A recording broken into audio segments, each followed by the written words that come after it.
En las primeras horas del 8 de diciembre de 1941, las fuerzas del aire y el mar japoneses comenzaron su invasión de Malaya Británica. Fue el comienzo de una campaña de 2 meses, lo que culminaría en el otoño de Singapur y la destrucción de la posición de Gran Bretaña en el lejano oriente. En diciembre de 1941, los británicos se habían estado preparando para un ataque japonés contra Malaya durante algún tiempo. Estaban ansiosos por aferrarse a Singapur como base para la fuerza naval en el lejano oriente, y eso significaba que Malaya mismo debía ser defendido. Después de todo, si las tropas japonesas llegaran al estrecho de Johor y pudieran derribar la artillería en la base naval, entonces Singapur se volvería inútil, independientemente de si podría ser mantenida o no por fuerzas terrestres. Por lo tanto, se elaboraron los planes para mantener a Malaya contra cualquier incursiones hostiles. El teniente general Arthur Percival, al mando de las fuerzas terrestres en Malaya, estimó que necesitaría alrededor de 48 batallones de infantería para mantener segura la península, pero en diciembre de 1941 solo estaban disponibles alrededor de 30 batallones. Estos se dividieron entre 3 divisiones de campo diferentes y guarniciones repartidas por Malaya. La fuerza británica representaba una mezcla de tropas de todo el imperio. Malaya.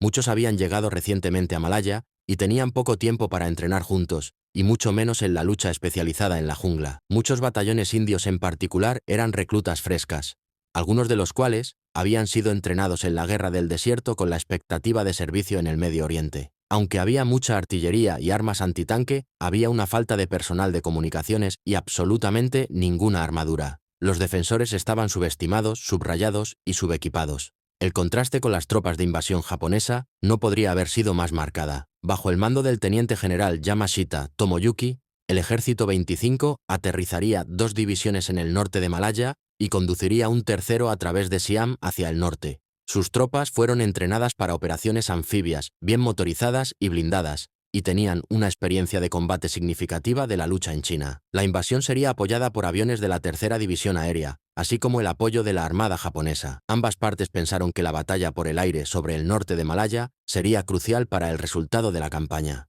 Con ese fin, la RAF construyó una variedad de aeródromos en el norte de la península, diseñada para extender su rango sobre el mar lo más posible. Los de Malaya estimaron que se necesitaría una fuerza de 566 aviones para una defensa exitosa. Aquellos en Londres no estuvieron de acuerdo y pronosticaron la necesidad de solo 336, por lo que, naturalmente, la cantidad en realidad en Malaya, en diciembre de 1941, fue 215 aviones. La situación fue aún peor cuando consideras que la aeronave que poseía la RAF era en su mayoría aquellos considerados obsoletos o inadecuados para el despliegue en otros teatros. La fuerza británica de Fighter en Malaya estaba compuesta por el luchador de búfalo construido por los Estados Unidos. Era lento, poco maniobra e inferior a los combatientes japoneses, tanto en tierra como en mar. Las posiciones agresivas que la RAF había elegido para sus aeródromos creó un desafío para el ejército. Forzó a las fuerzas terrestres a sostener una línea delantera muy avanzada para protegerlos, incluso si esto significaba extenderse en un área amplia. La tarea de mantener el norte de Malaya cayó al Cuerpo Indio III, con sus 2 divisiones y alrededor de 30.000 tropas. La 8ª División de Infantería Australiana fue estacionada en Johor para protegerse contra los desembarques japoneses, mientras que 2 brigadas más fueron retenidas en Singapur.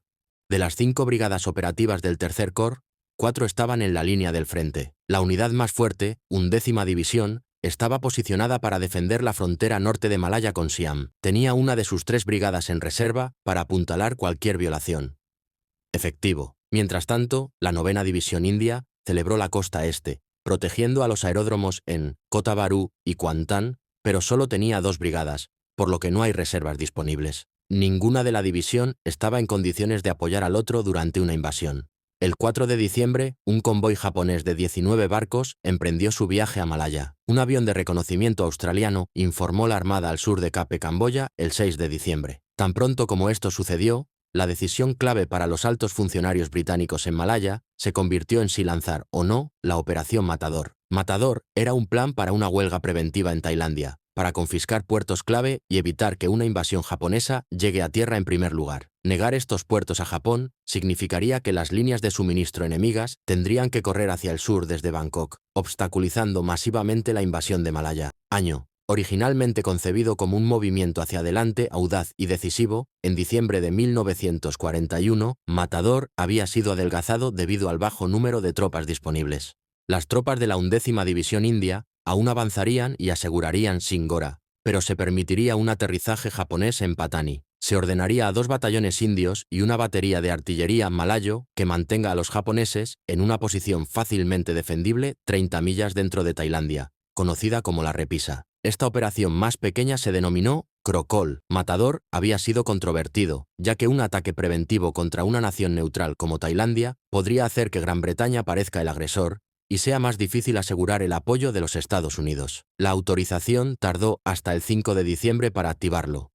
El comandante en jefe del Lejano Oriente, el jefe del Air Mariscal, Robert Brooke Popham, sería responsable de desencadenarlo, pero solo podría hacerlo si Japón atacara las posesiones aliadas en el Lejano Oriente, o para evitar un aterrizaje japonés, o como respuesta a una violación de cualquier otra parte del territorio siamés.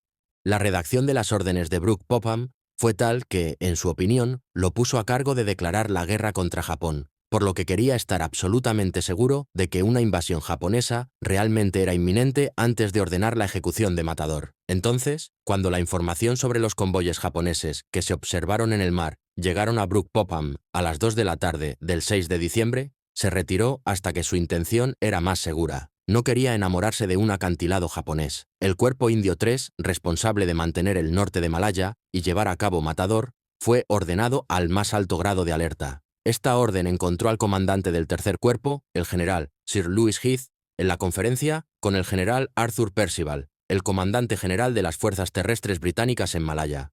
Heath era profundamente escéptico de Matador, viéndolo como muy poco probable que tuviera éxito, teniendo en cuenta la gran distancia que las tropas británicas debían cubrir a Singora. El tiempo sería de la esencia, así que la duda de Brooke Popham para dar la orden hizo que Matador sea aún más difícil a medida que pasan las horas. Al día siguiente, el clima sobre el mar era deficiente, y la flota japonesa logró evitar la detección hasta las 7 p.m., 30 horas completas después del avistamiento original.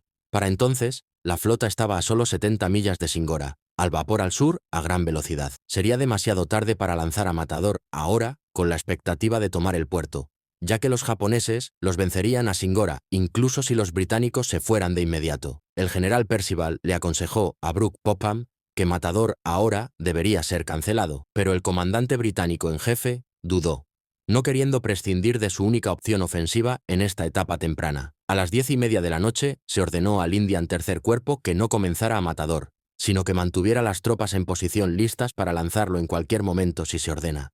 Según el historiador Peter Thompson, este era esencialmente el peor de ambos mundos. La 11ª División, ahora, tendría que permanecer en sus 4 posiciones cerca de la frontera tailandesa, en alerta en las lluvias monzónicas de vertido toda la noche. Y cada minuto que pasó estacionado fue otro minuto que no se invirtió en fortalecer las defensas más al sur, en Hitra, que había sido identificada como la mejor posición para mantener un avance japonés al norte del aeródromo de Al-Orestar. La noche se prolongó, con los comandantes británicos esperando nerviosamente las noticias de los ataques japoneses, inciertos del paradero exacto de sus oponentes. 1:45 de la mañana, obtuvieron su respuesta. Los primeros golpes de la campaña malaya no fueron golpeados en Tailandia, sino en las playas de Kota Bharu, en la costa noreste de Malaya.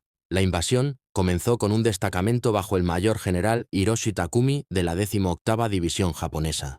Era una fuerza de poco más de 5.000 hombres, compuesto por el 56º Regimiento de Infantería, con baterías de soporte de armas antiaéreas y artillería. Los invasores se cumplieron rápidamente por una feroz resistencia de la 8ª Brigada India bajo la llave de Brigadier Berthold. Se excavó a lo largo de un tramo de playa de 10 millas. Había un solo batallón indio, que infligió fuertes bajas entre la primera ola japonesa. Sin embargo, no pudieron evitar que algunas embarcaciones de desembarco usen las vías fluviales interconectadas del suelo pantanoso para apoyarse en la línea del frente, lanzando ataques desde la parte trasera que desestabilizaron la defensa india. Se estableció un punto de apoyo japonés por 1 de la mañana. Menos de 2 millas en el interior de la batalla fue el aeródromo local de la RAF, que de las 2 de la mañana lanzó ataques aéreos con aviones del escuadrón número 1 de la Royal Air, la fuerza australiana.